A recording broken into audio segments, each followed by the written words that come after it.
ভারী বৃষ্টির কারণে আগাম বন্যার আশঙ্কায় নেত্রকোনায় পুরোদমে চলছে বোরো ধান কাটা। ভর্তুকি মূল্যে সরকারের সরবরাহ করা হারভেস্টর মেশিন দিয়ে দ্রুতগতিতে ধান কাটা হচ্ছে। আজকে 11 কাটা ক্ষেত কাটছি, এই 88 ভালো ধান হয়েছে, ভালো ফসল হয়েছে। আল্লাহর মধ্যে দুদিন এক বেশি না হলো দেয় তিমতি লঞ্চ 12 রাতের দাম। ধানের বর্তমান বাজার ৮ থেকে ৯০০ টাকা। কৃষকদের অভিযোগ, সার, বীজ ও অন্যান্য কৃষি উপকরণের উচ্চ মূল্যের কারণে উৎপাদন খরচ বাড়লেও সেই তুলনায় মিলছে না ন্যায্য মূল্য। তো ফসল যেটা হয়েছে না হয়েছে, ধানের দর ডাইনের খুব কম, বড় জোরে 800 থেকে 900 টাকা। তো ফলনের অনুপাতে ধানের দর একবারে কম।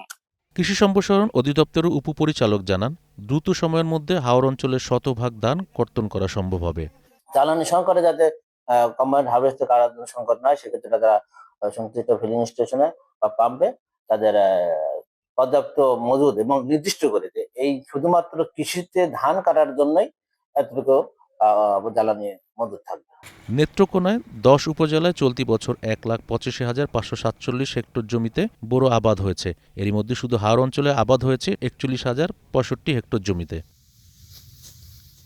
Iftekhar Mahmud, green news desk.